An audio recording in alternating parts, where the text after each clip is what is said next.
Hey, good morning, y'all. Brian Chisholm here again, live from my backyard. Today is Saturday, May the 9th, and unlike Monday, it is actually pretty cold out here. It's beautiful, but cold and a little bit chilly.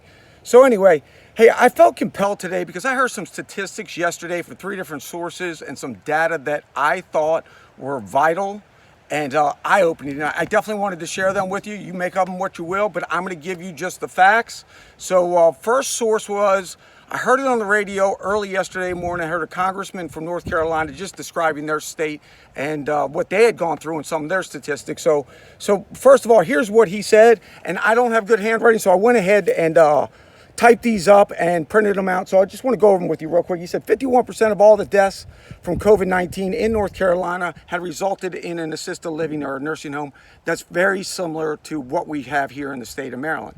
He also said 50% of all the unfortunate deaths in nursing homes in the state of North Carolina happen within the first 6 months of a resident entering one of those nursing homes. It's just because they're at the end of life stages. And I'm not trying to make light of the death or the fatality. It's just a fact of life. But he also says 75% of all the COVID-19 deaths in the state of North Carolina had a comorbidity. So anyway, comorbidity, loosely defined, means a more complex chronic disease and associated with the very worst health conditions. I hear that term often, but I just wanted to make sure everybody understood what it meant. He also said 87% of all the COVID-19 deaths in the state of North Carolina were 65 years or older.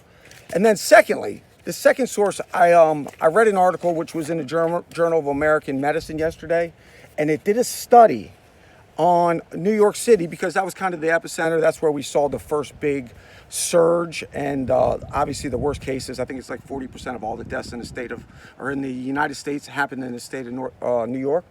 But anyway, here's what it said. They studied the first 5,700 patients that were hospitalized in New York City, and it said the average age was 63. 100% of them, 100% of that 5,700 number had a pre-existing condition, typically hypertension, obesity, diabetes, and 57% of all of the deaths coming out of New York City had hypertension, which is obviously a very serious chronic condition.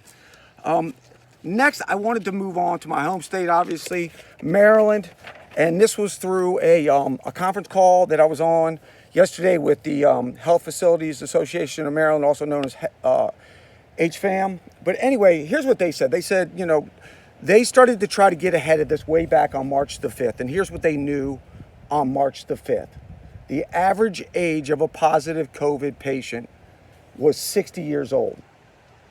The average age of a fatality was 83, or a death resulting with COVID.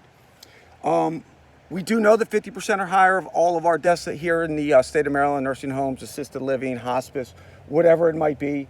So here's kind of the breakdown that I thought was pretty important. 18,000 beds in these type of facilities. Right now we have about 16,000 of them filled. So there's about 2,000 empty beds. But for the most part, they're pretty well occupied, obviously. And with that, we have about 36,000 employees who help out at or work at these facilities. And so here's where the problem is. We can test every one of those patients right now, or those residents, all 18,000 or 16,000, whatever it may be. The problem becomes we have 36,000 employees working in there, of course. And they're going home to their families, going out to Walmart, Home Depot, whatever it may be. And the state of Maryland only requires right now that we test the symptomatic people.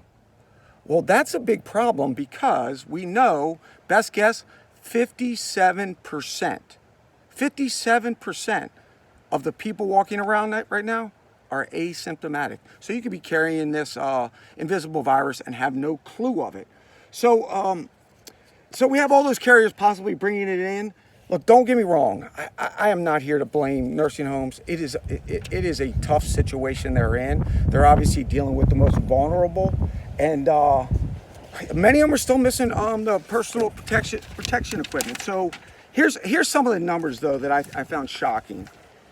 80% of these deaths, best guess, so we're talking 80% or higher, 4 out of 5 pre-existing conditions, a DNR, which is a do not resuscitate, and are in palliative or hospice care already prior to COVID-19. So we know they're at the very end stages. It's sad, nobody wants to lose a loved one, but these are the people that we know are at the sunset of their life. But here's the rub.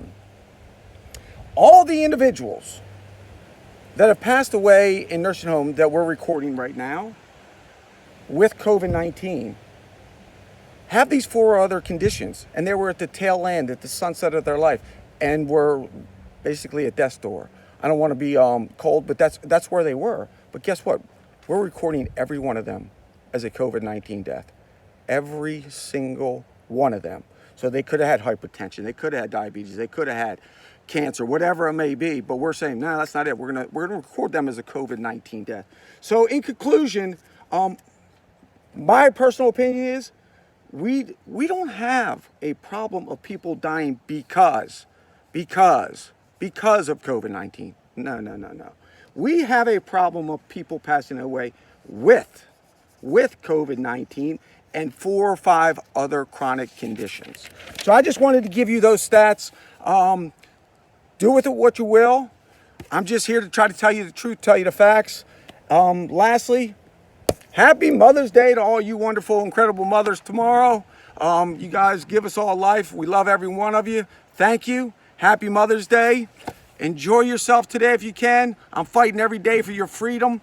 All I know is all these small business owners that are having a hard time feeding their families, trying to figure out where they're going to get their next dollar. They're not in nursing homes, and they don't have 4 to 5 other chronic conditions. That's my final point. Love you guys. Have a great day.